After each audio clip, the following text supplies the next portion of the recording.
Go for it. Okay, so the current integration, have you seen phase one, or should I include that as well? Yeah, do both. Yeah. Just so I have phase one integration is fairly lightweight, but it's meant to cover some, let's say, lifecycle management use cases. So being able to deploy the Carbonblack agents, being able to ensure that they're running, ensure that they're healthy, collect some status, and be able to report on them. So enforcing that the agents are deployed and running, and that they are healthy, essentially. So we have some fixed content around that, which was published on Bigdix.me, if you're familiar with Bigdix.me. And very shortly it's going to be published in an official fixed site. So aside from, let's say, phase one, which is maybe not as interesting as phase two, there's a couple different use cases that we're looking to cover. The first two are around detected vulnerabilities and potential incidents.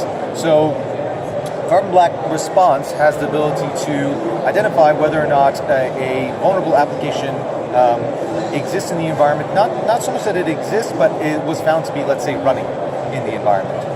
And so what they're able to do is send that vulnerability information over to Bigdix, and then we can map that against our existing fixlet content to see if we have a means to remediate that particular vulnerability. So the way we're doing that mapping is based on CVE ID. So here's an example CVE ID that Carbonblack has sent to us. It has told us that there's one device that was found to have been running this particular application associated with this CVE. And through Bigdix, we see that given that particular CVE, we have a relevant fixlet or a fixlet that we can use to deploy to address that particular issue. In this case, it's Adobe Reader 9.5. So directly through this dashboard, we can open and deploy this particular fixlet against that particular endpoint, or potentially, if we find that it's impacting more endpoints, we can address multiple devices through Bigdix. So this is where some of the automation comes into play. Now, aside from just detecting that a vulnerable application was running, which Bigdix can do, Carbonblack is also able to provide us information and context about whether or not that application is being used in an attack. This is really, really interesting, right? Yeah. So not only was it vulnerable application seen to exist and be running on the endpoint, but it's implicated in an attack. So that additional context is provided in this UI as well. You can see here we have a column for implicated computers.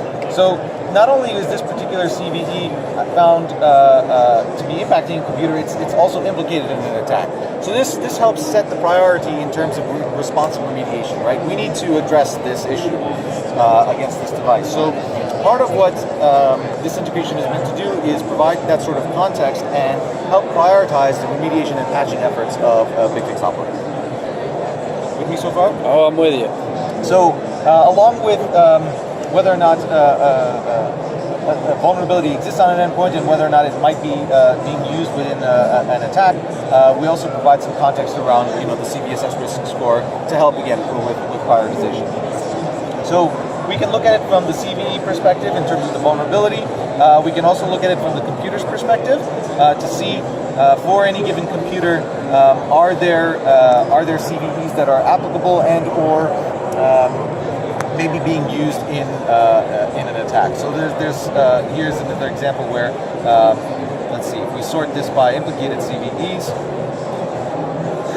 there's one particular machine here that has quite a few.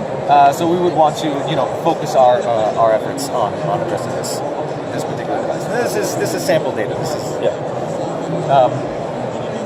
any questions so far? I do, but I'll wait for the end. Okay. So when looking at this, the other thing that we're trying to provide contextually from the dashboard is action history, right? So once we have the information about what we want to do, we're also now presenting information about what we've done about it, if we've done anything. In this case, we actually haven't deployed any actions to address the CVE, but if we had, we would see information about that here, whether or not it was successful, and Bigdix is doing in terms of success criteria, it's looking to actually see that the issue itself is addressed. Not simply that we deployed a patch and that the patch, successfully ran. We're actually making sure that what the patch was supposed to do, it actually did. Let's see, what else can I show you?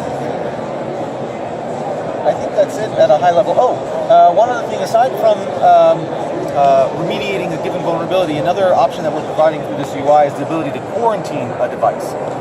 So let's say, maybe there's a scenario where you're not able to remediate the device immediately for whatever reason. We can quarantine it from the network to prevent, spreading of, exactly. Yep. But still allow for management via Bigdix.